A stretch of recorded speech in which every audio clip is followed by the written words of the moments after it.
जय हिंद दोस्तों। ज़िंदगी में हर व्यक्ति को या हर बच्चे को या हर टीचर को, समाज के जितने भी व्यक्ति हैं, सभी को जीवन में मोरल रीजनिंग की बात करें या मोरल डायलेमा की बात करें, वो हमेशा आती रहती है। और मोरल डायलेमा को और मोरल रीजनिंग को कैसे हम सॉल्व करें, कैसे हम डिसीजन दें, कैसे इस पर सोचें, इस पर अमेरिका के महान साइकोलॉजिस्ट कोहलबर्ग ने गजब का सिद्धांत दिया था, जिसको हम कोहलबर्ग का सिद्धांत कहते हैं। एक्चुअली कोहलबर्ग जो है वो जीन पियाजे से काफ़ी प्रभावित थे। वैसे अगर देखा जाए तो जो नैतिक शिक्षा की बात करें या मोरल वैल्यूज़ की बात करें या मोरल डायलेमा की बात करें या मोरल रीजनिंग की बात करें, तो सबसे पहले इस सिद्धांत को जीन पियाजे ने दिया था।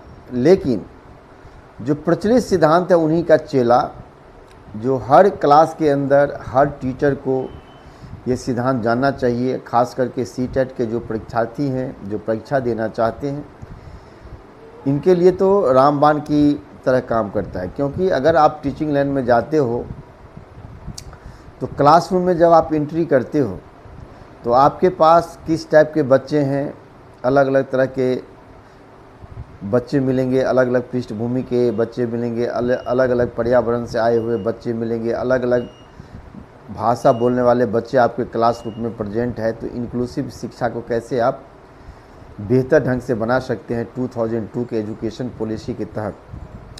तो आज हम कोहलबर्ग के नैतिक शिक्षा के बारे में बताएंगे। और ये क्योंकि एक वीडियो में होगा नहीं, तो ये फर्स्ट वीडियो के अंदर देखता हूँ कि कितना तक इसको मैं 2 पार्ट में बनाऊंगा और आप ये इसका पहला पार्ट होगा। तो कहते हैं कि कोहलबर्ग ने जो नैतिक शिक्षा दिया था, नैतिक शिक्षा पर जो उनका सिद्धांत दिया था या जो मोरल थ्योरीज दिया था उन्होंने, उनको एक्चुअली ये 2 भागों में बांटा। पहला जो भाग था उनका वो मोरल डायलेमा था और दूसरा जो था वो मोरल रीजनिंग था। तो कहते हैं कि नैतिक दुविधा और नैतिक तर्क को हम कैसे डिफाइन करें, तो उसके लिए आपको हिंज के कहानी पर जाना पड़ेगा। हिंज नाम का एक व्यक्ति था जिन्होंने शादी किया और शादी करने के बाद कहते हैं कि उनकी वाइफ को सीरियस बीमारी हो गई, लाइलाज बीमारी हो गई। ऐसी बीमारी थी जिनका दवा था नहीं उस समय, और जब दवा नहीं था तो एक साइंटिस्ट ने वो दवा बहुत मेहनत से बहुत वर्षों के बाद उन्होंने तैयार किया और वो अपने शॉप पर उसको बेचते थे। ये बात जब हिंज को पता चला कि फलना नाम के दुकान पे ये दवा मिलती है, तो उन्होंने वो दुकानदार के पास जितना उसके पास पैसा जोड़ा हुआ था वो पैसा लेकर के गया और वो दुकानदार को कहता है कि मेरी बीवी की तबीयत ख़राब है, आप मुझे ये दवा दे दो, मेरे पास इतना डॉलर है। वो जितना पैसा था उसके पास, उसमें तो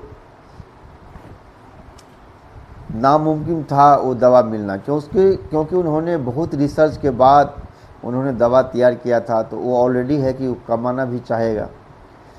तो दुकानदार ने कहा कि इतना पैसा से तुमको किसी भी हालत में ये दवा नहीं मिलेगा, ये दवा मैंने बहुत मेहनत से बनाया है, बहुत कष्टों से और बहुत रिसर्चों के बाद बहुत पैसा खर्च किया हमने, तो ये दवा तुमको इतना में नहीं मिलेगी।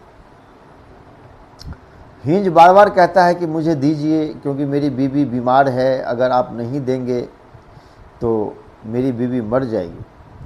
तो यहाँ जो क्वेश्चन पैदा होता है दुकानदार के लिए अलग पैदा होता है और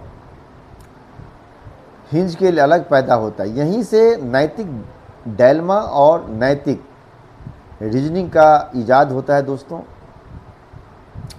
और कहते हैं कि ये एक्चुअली एक काल्पनिक कहानी है हिंज के बारे में, जो कोहलबर्ग ने पूरी दुनिया को दिया, और हिंज नाम का पात्र जो है पूरा फेमस हो गया। तो उसने कहा कि मैं तुमको दवा तो दूंगा नहीं, लेकिन इसी परिस्थिति में हिंज के पास जो परिस्थितियां पैदा होती है, ये कहानी को जो है कोहलबर्ग ने लगभग 20 से 25 बच्चों के अंदर, यानी 17 भी बोला गया है, लेकिन 20 मान लो कि आप एक क्लासरूम के अंदर एक छोटे बच्चों के पास ये लेकर गया और यही कहानी सुनाता है छोटे बच्चे को कि क्या हिंज को चोरी करना चाहिए या नहीं चेक करना चाहिए, चोरी करके दवा लाना चाहिए या नहीं लाना चाहिए, ताकि उसकी बीवी बच जाए। तो हिंज के पास जो मुसीबतें तैयार होती है, जो दुविधा उनके अंदर आती है, जो रीजनिंग उनके अंदर पैदा होता है, क्या करें ना करें, तो कहानी के मार्फत से अगर चोरी करता है तो हो सकता है कि उसको आजीवन जेल जाना पड़े, और जेल अगर जाना पड़े तो उनकी बीवी अकेली रह जाएगी। अगर वो चोरी नहीं करता है तो उनकी बीवी दवा के बगैर मर जाएगी।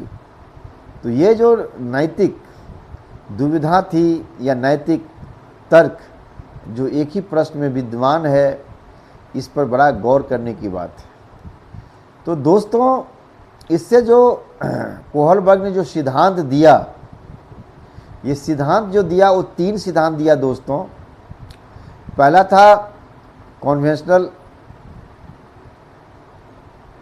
मेथड, पहला था प्री कन्वेंशनल, दूसरा था कन्वेंशनल, और तीसरा जो थ्योरी दिया वो था पोस्ट कन्वेंशनल। तो आपने तीनों थ्योरी को याद कर लीजिए। पहला जो था प्री कन्वेंशनल था, दूसरा था वो कन्वेंशनल था, और तीसरा जो था वो था प्री कन्वेंशनल। अब ये वीडियो क्योंकि बड़ी हो जाएगी, तो हम दूसरे वीडियो में ये तीनों के बारे में हम चर्चा करेंगे कि उनके जो 3 स्टेज हैं, और 3 स्टेज को 2-2 भागों में बांटा गया है, जो 6 स्तर में कहा गया है उसको। तो उसको हम दूसरे वीडियो में देखेंगे। इसी के साथ जय हिंद, जय भारत। ये वीडियो को आप ज़्यादा से ज़्यादा लाइक, सब्सक्राइब करें और शेयर करें, ताकि मैं आपके सामने में बेहतर से बेहतर वीडियो लेकर आता रहूँगा। जय हिंद, जय भारत।